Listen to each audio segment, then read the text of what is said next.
करते हैं unit vector से। तो फोर्स के डायरेक्शन में एक यूनिट वेक्टर निकालना है तो वो तो सिंपली एफ कैप होगा और वो तो वही है जो आर कैप है। मतलब वेक्टर आर के डायरेक्शन में एक यूनिट वेक्टर निकालना है और किसी भी वेक्टर के डायरेक्शन में यूनिट वेक्टर क्या होता है? किसी भी वेक्टर के डायरेक्शन में यूनिट वेक्टर कैसे लिखते हैं? सबसे पहले उस वेक्टर को लिख देते हैं, उसके बाद उसके मैग्नीट्यूड से डिवाइड कर देते हैं। अगर हमको वेक्टर ए के डायरेक्शन में यूनिट वेक्टर चाहिए तो A cap is vector A upon mod of A. B के डायरेक्शन में यूनिट वेक्टर चाहिए तो vector B upon mod of B. C के डायरेक्शन में यूनिट वेक्टर चाहिए vector C upon mod of C. किसी भी वेक्टर के डायरेक्शन में अगर यूनिट वेक्टर चाहिए तो सबसे पहले उस वेक्टर को लिख देते हैं, उसके बाद उसके मैग्नीट्यूड से डिवाइड कर देते हैं। इसलिए वेक्टर आर के डायरेक्शन में यूनिट वेक्टर चाहिए तो vector R upon mod of R. Vector R पता है 2i plus j plus k divided by 2√3 और ये कैंसिल आउट हो जाएगा। इसलिए F cap is i plus j plus k upon √3 and this answer. लेकिन ध्यान दीजिए, अगर हमसे पूछता कि what is the unit vector in the direction of force acting on the particle A, तो ये इधर के तरफ होता, किधर की तरफ? इधर की तरफ। और वो वेक्टर आर के क्या होता? अपोजिट होता। तो यहां क्या आ जाता? माइनस। समझ में आ रहा है कि नहीं आ रहा है? थोड़ा थोड़ा आ रहा है कि पूरा पूरा आ रहा है? थोड़ा थोड़ा, हाँ, कि पूरा पूरा? ओके, नोट कर लीजिए, 100% आ रहा है। सही है, नोट कर लीजिए, फिर और बात करते हैं।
हो जाएगा तो बता दीजिएगा।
हो गया।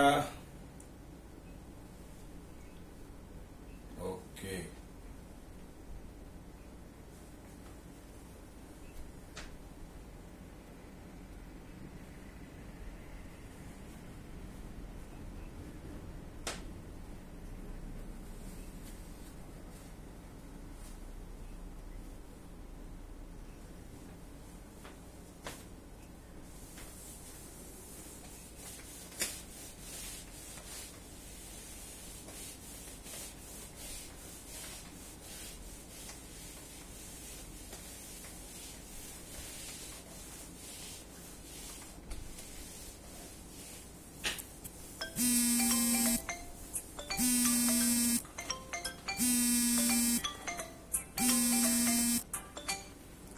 अब अगर हम लोग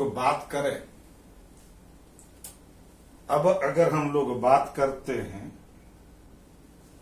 एक और पॉइंट का, तो दो चार्ज पार्टिकल है, एक ये ए है, एक दूसरा चार्ज पार्टिकल बी है। दो चार्जेस है, एक ए है और दूसरा बी है। और अगर हम यहां पर एक ए कहते हैं, दूसरा बी कहते हैं, तो ए बी पर फोर्स लगाएगा और बी ए पर फोर्स लगाएगा, और हम इसको कहते हैं force on A by B, और ये है force on B by A. यही है। अब बात एक चीज ये है कि ये दोनों ही चार्ज पार्टिकल्स एक दूसरे के ऊपर हमेशा इक्वल एंड अपोजिट फोर्सेस लगाते हैं। इसलिए अगर हम इसको लिखना चाहें तो क्या लिख सकते हैं, force on A by B is equal to negative of force on B by A. मतलब ए जितना फोर्स बी पर लगाता है, बी उतना ही फोर्स ए पर भी लगाता है। Every action has its equal and opposite reaction. और ये तो सुना सुना लग रहा है कि every action has its equal and opposite reaction. ये तो सुना सुना लग रहा है। ये तो Newton's third law of motion है। Newton's third law of motion है। इसका मतलब ये हुआ, इसी बात को लिखेंगे कि Newton's third law of motion, third law of motion is valid in case of Coulomb's law। एक बात तो ये बोल सकते हैं, एक बात और बोल सकते हैं, और वो ये कि भाई ए और बी दोनों एक दूसरे के ऊपर इक्वल एंड अपोजिट फोर्सेस अगर लगाता है, मतलब ये कि force on A by B is equal to negative of force on B by A. इसी को तो ये भी बोल सकते हैं, force on A by B plus force on B by A is equal to 0। इसका मतलब ये हुआ कि the total force acting on the system of two charge particles is 0। Total force acting on the system of two charge particles is 0। और जब भी कि किसी सिस्टम ऑफ पार्टिकल्स पर, जब भी किसी सिस्टम ऑफ पार्टिकल्स पर टोटल फोर्स जीरो होता है। जब भी किसी सिस्टम ऑफ पार्टिकल्स पर टोटल फोर्स जीरो होता है तो कुछ कुछ बात तो बोल सकते हैं। पहला बात क्या बोल सकते हैं? हाँ, पहला बात क्या बोल सकते हैं कि जब भी किसी सिस्टम ऑफ पार्टिकल्स पर टोटल फोर्स जीरो होता है, टोटल फोर्स जीरो, इसका मतलब है कि एक्सटर्नल फोर्स भी जीरो है। जब भी किसी सिस्टम ऑफ पार्टिकल्स पर एक्सटर्नल फोर्स जीरो है तो हम क्या बोल सकते हैं? एक चीज तो बोल सकते हैं कि the velocity of centre of mass will remain constant. The velocity of center of mass will remain constant. तो पहला बात बोल सकते हैं कि as the external force acting on the system of charged particles is zero, hence the velocity of center of mass will remain constant।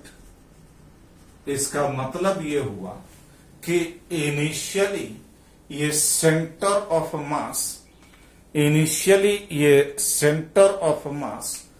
चूंकि rest position में है, ये इनिशियली दोनों ही चार्ज पार्टिकल्स रेस्ट में है, तो सेंटर ऑफ मास भी rest में है और velocity of centre of mass constant है। इसका मतलब है कि जो position of centre of mass है that will not changes with time। मतलब that is the position of center of mass will remain unchanged। Position of centre mass will remain unchanged का मतलब है कि अगर इनिशियली सेंटर ऑफ मास यहां पर है और इस दोनों चार्ज पार्टिकल्स को अगर आप छोड़ देते हैं तो दोनों ही चार्ज पार्टिकल्स एक्सेलरेट करेगा। दोनों ही चार्ज पार्टिकल्स पर फोर्स लग रहा है, लेकिन नेट फोर्स, एक्सटर्नल फोर्स क्या है? जीरो। और चूंकि एक्सटर्नल फोर्स जीरो है, इसलिए जैसे ही हम इस सिस्टम को रिलीज करेंगे तो ये दोनों ही पार्टिकल्स एक्सेलरेट करेगा, दोनों ही चार्ज पार्टिकल मोशन एक्वायर करेगा, दोनों ही चार्ज पार्टिकल वेलोसिटी एक्वायर करेगा, दोनों ही चार्ज पार्टिकल एक दूसरे से दूर जाएगा। लेकिन सेंटर ऑफ मास जहां पर था वहीं पर रहेगा। और इतना ही नहीं, अगर मान लीजिए कि ये दोनों charge particle opposite charge particle होता तो अब ये दोनों चार्ज पार्टिकल एक दूसरे के तरफ आता और दोनों अगर कोलाइड भी करेगा तो कहां कोलाइड करेगा? At the position of centre of मास। और इस कोलिजन प्रोसेस में लॉस ऑफ ये कोलिजन प्रोसेस में चार्ज का ट्रांसफर एक बॉडी से दूसरे बॉडी में होगा।